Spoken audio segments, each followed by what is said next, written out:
მეგობრებო, წარმოიდგინეთ ერთი წუთით 15,000 წლის წინანდელი პერიოდი, როდესაც გამყინვარება უკვე სრულდება, მამონტები ჯერ კიდევ დაძრწიან გაყინულ ველებზე და ამ დროს ევრაზიის მასშტაბით უძველესი ადამიანები იკრიბებიან კოცონთან და წარმოთქვამენ სიტყვებს, რომლებიც ახლაც კი ისმის ჩვენს დროში. სიტყვებს, როგორიც არის დედა, კაცი, გათრევა და ასე შემდეგ. ეს მხოლოდ შემთხვევითი ბგერები არ არის, ეს სიტყვები წარმოადგენს უძველესი ენის ფრაგმენტებს.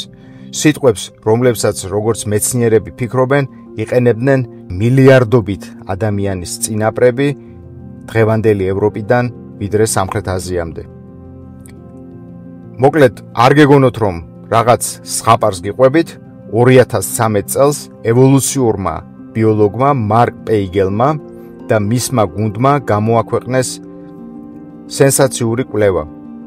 მათ თანამედროვე ლინგვისტური ანალიზისა და ევოლუციური მოდელირების მეთოდების მეშვეობით აღადგინეს სიტყვათა სია, რომლებიც შესაძლოა 15,000 წელზე მეტხანს არის უკვე გამოყენებაში.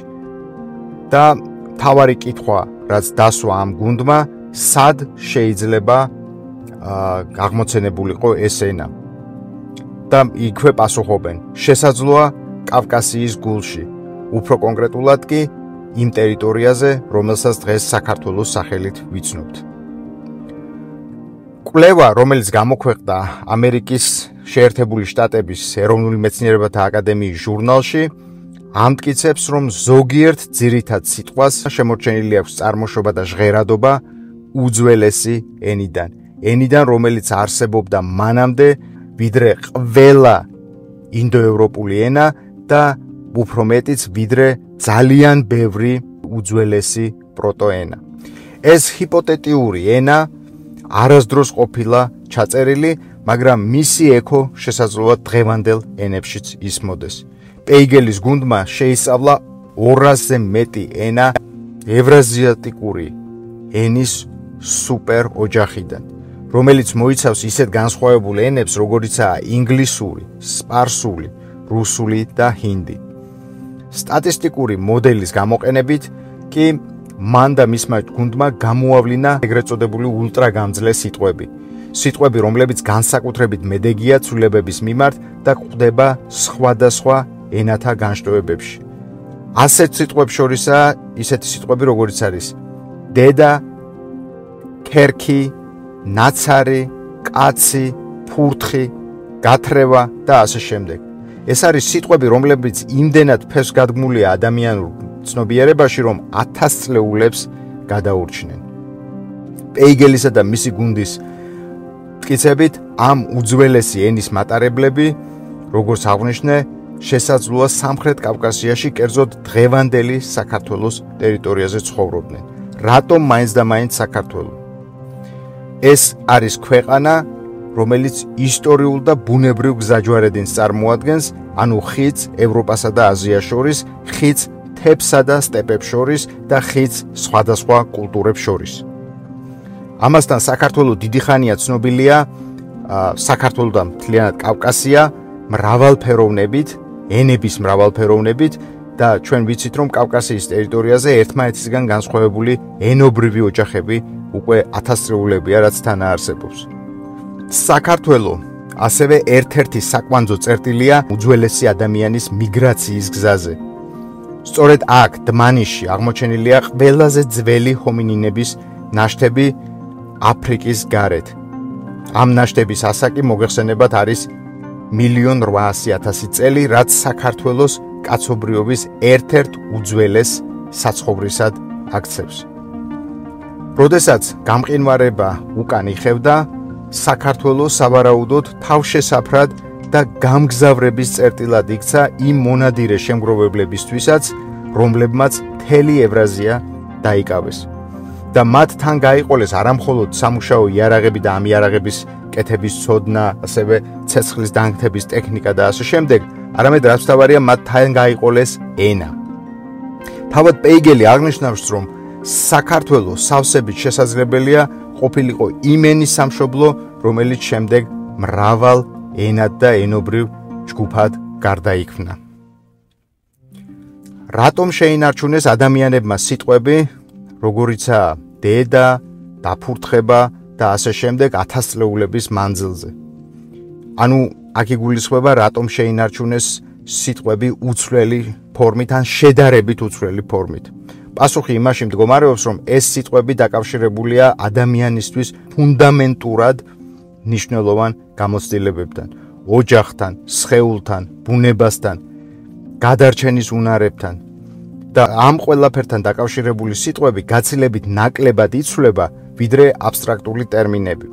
დედა მაგალითად ემოციურად და კულტურულად ღრმად არის ადამიანის ცნობიერებაში ფესვგადგმული. უმეტეს ენებში მისი ფორმა საოცრად მსგავსია. მაგალითად, ლათინური mater, გერმანული mutter, ესპანური madre, სპარსული madar და ასე შემდეგ.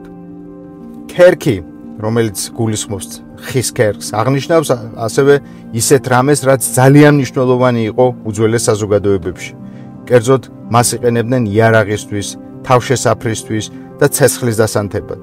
ამიტომაც, როცა ტომები იყოფოდნენ და შორდებოდნენ ერთმანეთს, ეს ძირითადი საბაზისო სიტყვები მაინც უცვლელად რჩებოდა მათთან. პეიგელის აღმოჩენა არ არის მხოლოდ ლინგვისტური თეორიის ნაწილი. ის გვთავაზობს ახალ გზას, რათა გავიგოთ კაცობრიობის საერთო წარსული. პირველ რიგში ეს ნიშნავს, რომ პრეისტორიული ადამიანები ბევრად უფრო დახვეწილად ეკონტაქტებოდნენ ერთმანეთს, ვიდრე გვეგონა. ეს არ იყო შემთხვევითი ბგერების სამყარო, ეს იყო სიტყვების სამყარო, რომელიც თაობიდან თაობას გადაეცემოდა. მეორე, თუ მართლაც არსებობდა ერთიანი ენა, რომელიც ევოლუციურად გადაჭიმულია მთელ ევრაზიაზე, ეს ნიშნავს, რომ ადრეული ადამიანები დაკავშირებულნი იყვნენ ბევრად უფრო მეტად ერთმანეთთან, ვიდრე ჩვენ წარმოგვედგინა. და მესამე, კვლევა აძლიერებს ვარაუდს იმის შესახებ, რომ საქართველო და კავკასია შესაძლოა იყოს არამხოლოდ კულტურების სინთეზატორი და კულტურების გამტარი, არამედ საერთო წინარე ენის აკვანი.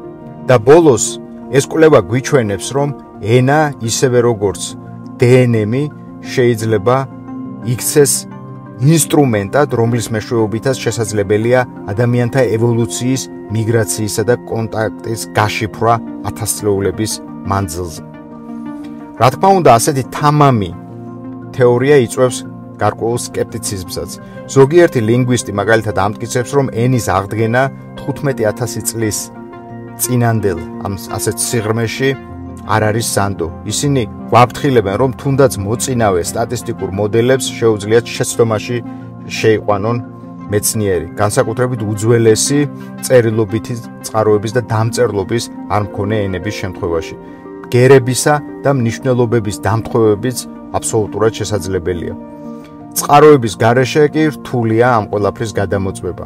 მიუხედავად ამისა, თვით კრიტიკოსებიც აღიარებენ პეიგელის მეთოდის პოტენციალს. თუნდაც კონკრეტული სიტყვები არ იყოს ზუსტი, ის იდეა, რომ ენა შეიძლება გადარჩეს ძალიან დიდი ხნის მანძილზე და მან გაუძლოს 1000 წლეულებს, ეს არის ძალიან აღმაფრთოვანებელი და მოტივაციის მიმცემი მთელი ენათმეცნიერებისთვის. შეგვიძლია კი რეალურად გავიგონოთ ჩვენი წინაპრების ხმა 15000 წლის წინანდელი პერიოდიდან. თანამედროვე მეცნიერების წყალობით შესაძლოა ჩვენ ეს შევძლოთ. როცა ვამბობთ სიტყვას დედა, კაცი, ფურთხი და ასე შემდეგ, შეიძლება იმავე ბგერებს ვიმეორებთ, რასაც ჩვენი წინაპრები, როდესაც ისინი ნადირობდნენ, აგროვებდნენ სხვადასხვა საკვებს და ქმნიდნენ საზოგადოების საძირკველს უძველესი საქართველოს ტერიტორიაზე. ენა მხოლოდ ინსტრუმენტი არ არის, ის მეხსიერება, ის ძაფია, რომელიც აერთებს წარსულსა და აწმყოს და იქნებ პირველი ადამიანის ენა სულაც არ გამქრალა, უბრალოდ ჩუმად ცხოვრობს ყოველდღიურ სიტყვებში, რომელსაც ჩვენ ვამბობთ. თუ თქვენთვის საინტერესო იყო მოგზაურობა უძველესი ენისა და კაცობრიობის საწყისებში, დარჩით ჩვენი არხის ერთგულ მაყურებლებად. ეს არის მეტაისტორია, მეტი ვიდრე ისტორია. დღეს მე ამით გემშვიდობებით, შევხვდებით შემდეგ გადაცემაში.